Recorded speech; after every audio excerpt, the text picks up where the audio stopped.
Hello anh em á, chào mừng anh em thân mến quay lại kênh mình. Hôm nay mình có một ít máy cỏ cho nên đi công trình, giá rẻ bèo luôn. Hôm nay không có gì đặc biệt, chỉ toàn là cỏ thôi. Đó, nên là có hứng thú chơi với cỏ thì cứ alo cho mình á. Thì những con máy đây bán giá cho nên là cực rẻ luôn, cực rẻ để đi làm công trình. Mấy cái này đi cỏ nhưng mà đi công trình thoải mái á.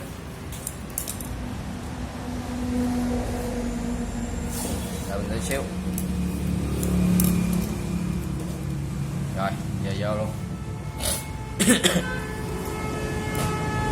Đây này có hai cục pin.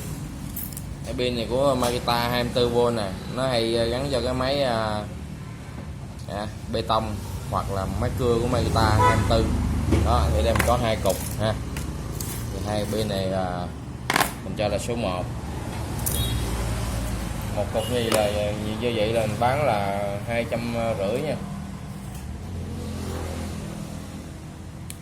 250 một cục, số 1 ha.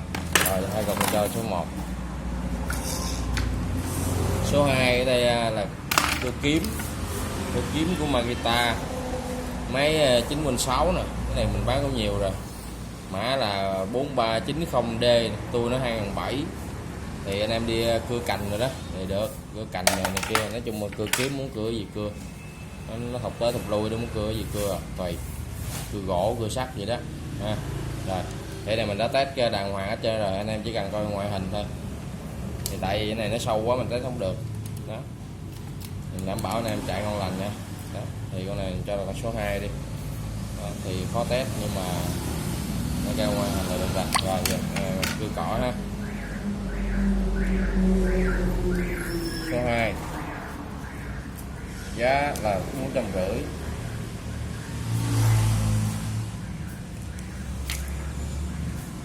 Số 2 giá 450 nha. Số 3 cũng vậy luôn, nhưng có điều nó cái tem này nó hơi xấu hơn cái cây đó chút xíu, bù lại có cái lưỡi đó. Rồi cây nào cũng như cây nấy thì nhưng mà ngoại hình thì không đẹp lắm, nhưng mà được cái nó hỗ trợ cho công việc của mình đó. Thì rồi cái này số 3 ha. Số 3 cũng là vô giá nó cũng là 450 luôn.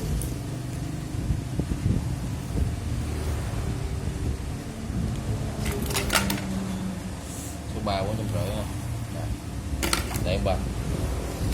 Số 4 này là cây Mayhan, cây này 4V8, này 4V8.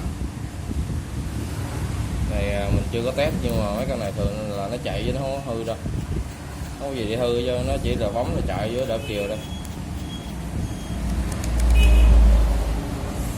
Này con này mình chưa có test nhưng mình vẫn bao chạy cho anh em về cái việc cái test đi, mấy cái alo cho mình ha.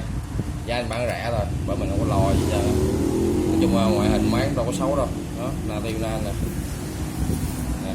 EZ6040 đó, Mayhan EZ6040 máy 4,8V đó. Đầu nó hơi xét chút đỉnh nhưng mà cũng vẫn còn êm lắm, ok lắm, còn nhẹ nhàng lắm. Rồi để đơn giản vậy đi. Rồi cái này bán giá 150. Số 4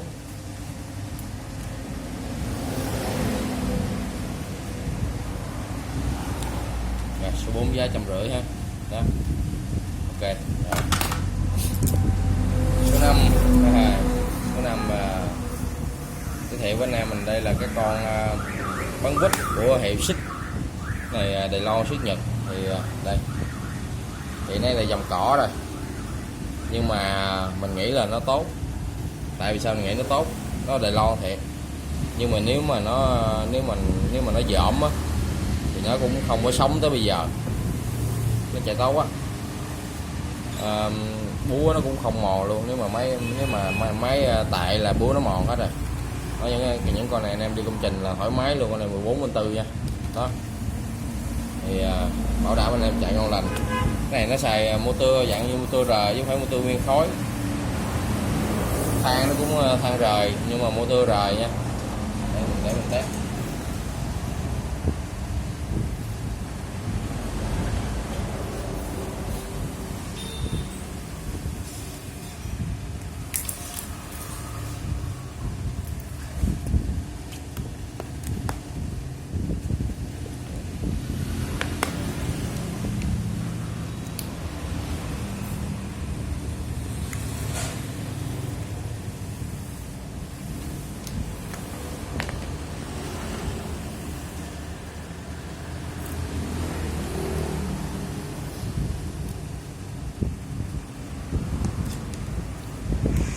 ha.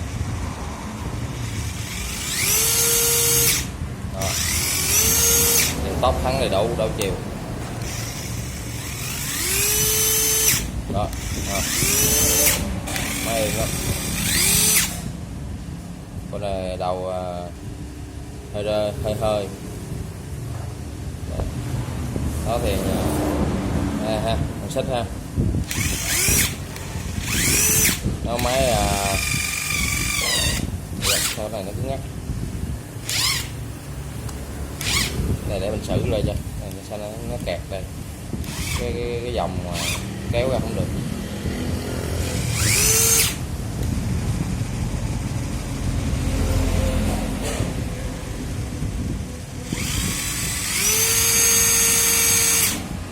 Đó ha. Nói chung là máy full chức năng ngon. Thì anh em đi công trình những con này là bá đạo luôn. Khỏe mà rẻ nữa chứ. Đảm bảo là máy móc nghiêm chỉnh nè, ok hết, búa bọng rồi ngon lành hết. Thấy nó Đài Loan với những cái búa Đài Loan dởm là búa mòn hết rồi, nhưng mấy cái này không mòn đâu. Đó, tại mình đã coi rồi. Rồi con này mình bán với giá là thằng máy bỏ pin 14/4, giá nó là 250.000. Đó, phải đẹp không? Giá đẹp không? Đúng không?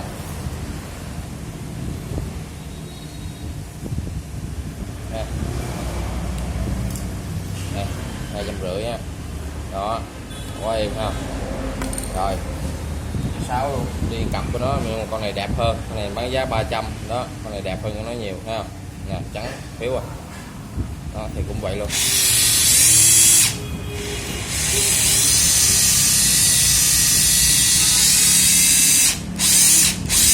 Pin này mình sạc quên tắt. Có pin mà quên. Pin này mình sạc cho nó vô nè, con này chưa sạc nó chưa biết nữa. Đó.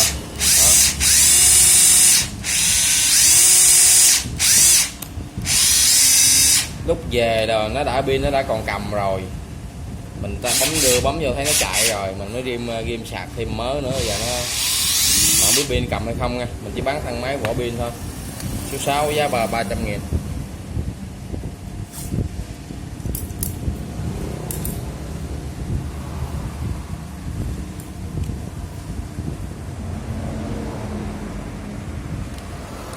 Sao giá 300 ha.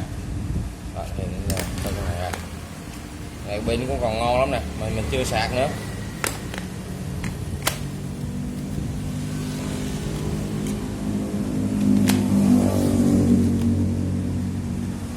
Ma này chắc chân nó tiếp xúc nó không tốt.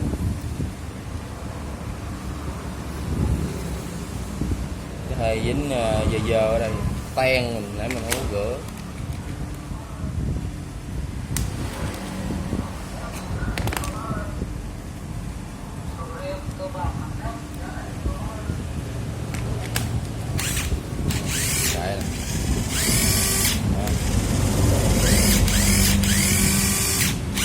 Ok đi ha. Cái này mình nghĩ anh em kích sạc chắc xài được luôn nè. Nó cứ lấy sạc adapter sạc đại xài đi. Xài đào còn nào đã thì hư pin này đóng lại không muộn. Đó. Rồi. Số 6 cũng 300 ha, số 5 250. Đó, quá rẻ luôn. Rồi ở đây mình có cục motor của máy cưa. Máy này motor của máy cưa 12V của Nati. Thì mình tháo từ trong máy cưa ra. Để thấy motor nó còn đẹp, than nó còn nhiều. Hợp trong số này là mình để nguyên vậy cho anh em luôn. Về muốn chế máy cưa bàn hoặc là máy khoan bàn gì đó tùy anh em ha. Đó, thì mình bán con này là 200.000.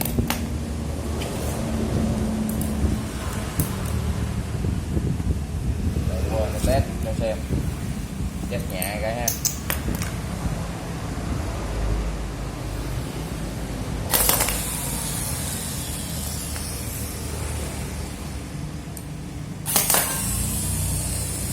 Trời dàn dầu. Rồi ok ha. Rồi cái này bán giá 200. Số 7 con này 200 thì khỏi đến số rồi nè, nó motor được rồi. Cái số nhiều quá mình rối. Motor 200 ha. Rồi để em bơi đi. Xíu nữa này dễ mình lau. Cái dàn dầu tại lê hết. vô máy hay thừa xích vô xíu.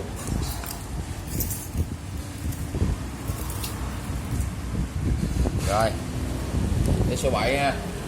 Rồi, số 7 là con Rabi. Con này là máy 12V, đầu 13 ly, có 2 tốc độ nhanh chậm, thắng đo chiều điều tốc đầy đủ. Để em lấy pin mình test, pin này yếu.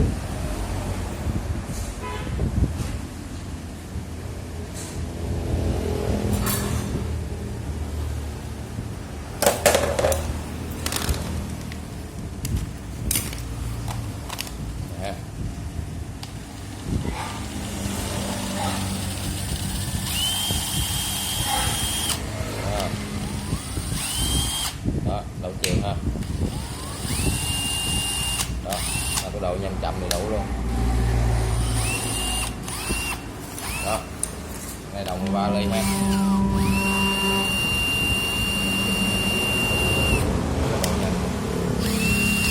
Đó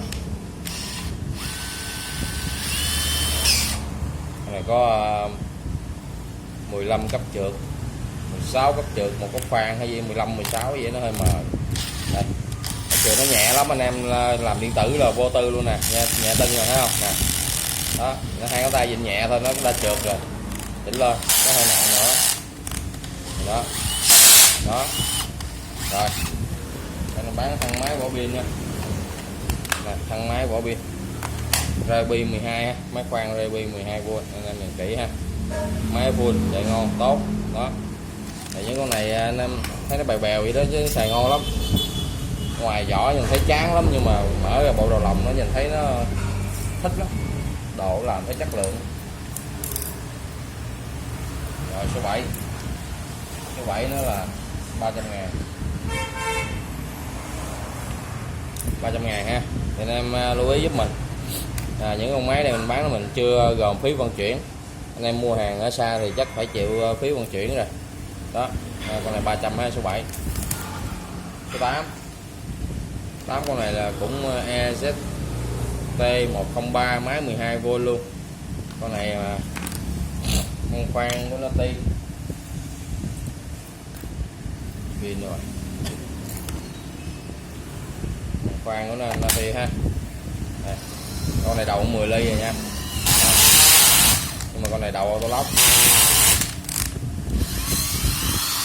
Đó ha, từ tốc này thắng ha, đầu chiều. Đó thì con này đầu có 10 ly thôi, cũng 2 tốc độ nhanh chậm. Thì những con này cấp trượt nó nhẹ lắm, thấy không?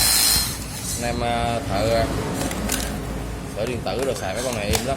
Nó bạn ốc nó không có sợ bể đâu, bất cứ ốc có gì nhỏ cỡ nào cũng không tét nhựa được. Còn con này mình bán thang máy bỏ pin thì cũng giá 300 luôn. Con này được cái nó đầu auto lock nè, thấy không? Đầu auto lock.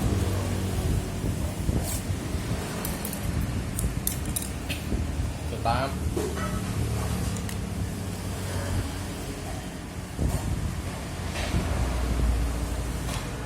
thang máy bỏ pin ha, giá 300.000. Đó, quá bèo đúng rồi nè. Đó rồi. Con này này là con này là kêu là con SK11 nè, SK11 máy 14V4. Này dạo pin nó thù lù. Con này lực đập đó là nó để đây là 140 Newton. Đó đầu cũng hơi ra chút xíu, hơi thôi, nhưng mà nói về bán chích mà những con này là quá vô tư, im mà. Đó ha. Rồi này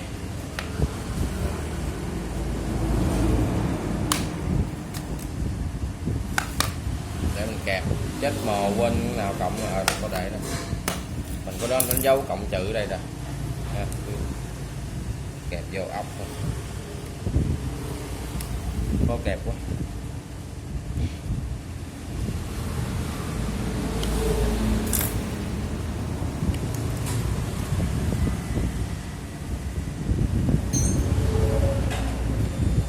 Từ đâu ha,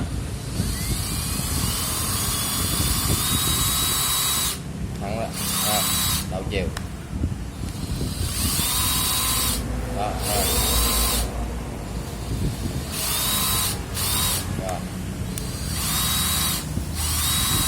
Rồi xong. Tiếp nói chung là full chức năng nha. Rồi con này pin còn yếu. Rồi con này cũng là 14V luôn, con này của cũng Đài Loan xuất Nhật luôn, SK11, và con này bán giá 350.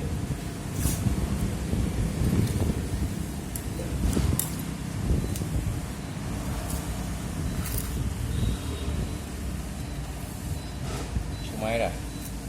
Số 9.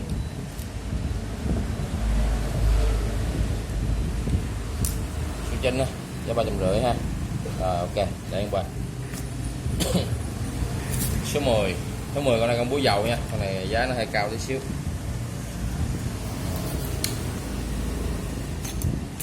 Pin dọc rồi.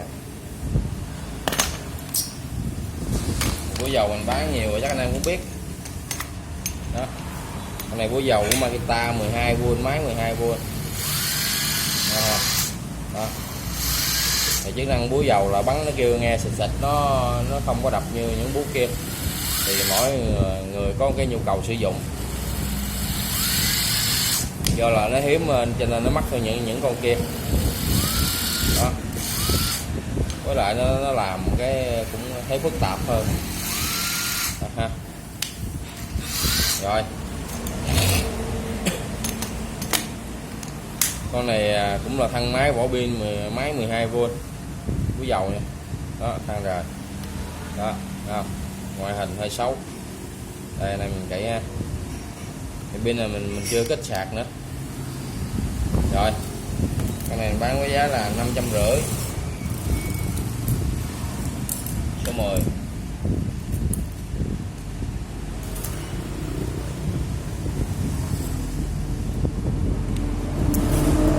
Số 10 550 nha. Đó, rồi để bên đi. Rồi đây mình có cái combo này nè, đẩy luôn. Đây combo này 3 cây, đây là ba cây Makita cỏ đây, than rời. Đó. Có vỏ pin luôn, một cây có vỏ pin nè. Cái này 12 nha, cái này 9V6, cái này motor rời, cái này 9V6 cũng có vỏ pin luôn. Đó, còn cái này không có. Tại sao anh bán 3 cây chung bộ gì? Thì 3 cây này á nó chạy tốt hết trơn á, chạy ngon lành hết trơn á, nói chung là đầy đủ ngon lành hết. Chỉ có điều cái cò nó, cái đảo chiều nó nhẹ tưng rồi, thấy không? Có nghĩa là nó gãy cái đảo chiều rồi. Anh em nào có cái đồ đảo chiều thay cho là ok đó. Tại vì nó cứng á, mình cố đẩy nó gãy luôn. Đó, con này thì nó nhẹ nè, mọi biết nó hình như nó mắc điều tóc rồi. Con này nó mắc điều tóc nè, này nè, nó nhẹ nè. Con này không gãy nè, nhưng mà nó bị mắc cái điều tóc nha. Đó, con này cũng vậy luôn, con này cũng bị gãy luôn à. Nè, nhẹ tưng rồi đó không? Rồi combo 3 cây này thì 3 cây này bán 300 nha. Đó, 2 cây có vỏ pin với 1 cây không có vỏ pin, 300.000 nha. 3 cây nha. Rồi cái này mình khỏi đến số đâu, với combo 3 cây 300. Rồi đây ha, 3 cây 300 nha. Đó, rồi để bên luôn đi. Rồi tới tiếp tục tới những cái con này. Đây, con Makita này, con này Makita đầu khía nha, đầu khía máy 12V pin trọt. Thì những cái vỏ pin này đóng được 6 cell hết á. Đây máy full chức năng. Đầu hơi rơ lắc, mình bán sẽ rẻ cho anh em về làm cái đầu lại, khỏi làm cái gì để gì xài cũng được nữa, máy giá rẻ mà. Đó, nói chung là máy full chức năng nha. Đó, rồi con này bán giá là thân máy với lại vỏ pin. Đó, giá nó là 400. Số 11.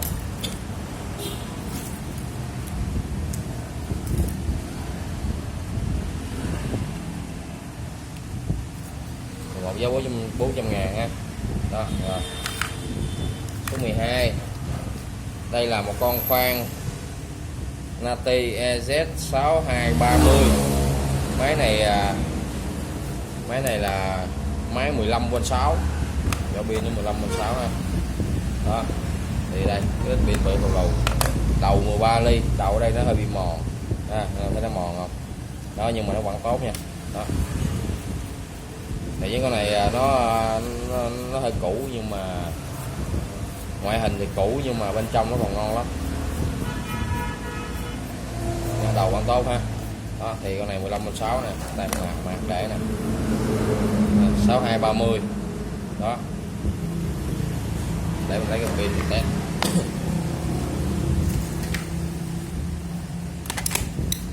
Đây ha, đây điều tốc nè, thẳng ha. Đó. Đó. Đó. Thì anh em thấy để ý cái đầu này nó mòn nha, thì nó rẻ cho anh em mình đi công trình là quá đã rồi. Những con này nó 15/6, tông 4m nó mạnh cực kỳ luôn đó. Rồi thì góc camera mình quay cái này nó hơi hẹp rồi ha, này mình chỉ ha. Đó. Đó. Rồi này bán thân máy bỏ pin nha, vì là máy 15/6 cho nên giá nó hơi cao tí xíu, tại do cái vỏ pin nó cũng mắc, máy nó cũng hơi mắc tí xíu, nó to. Rồi cái này bán thân máy bỏ pin giá nó là 450.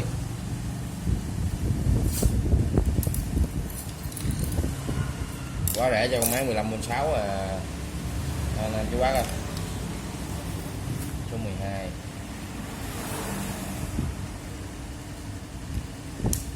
số 12 giá 450 ha.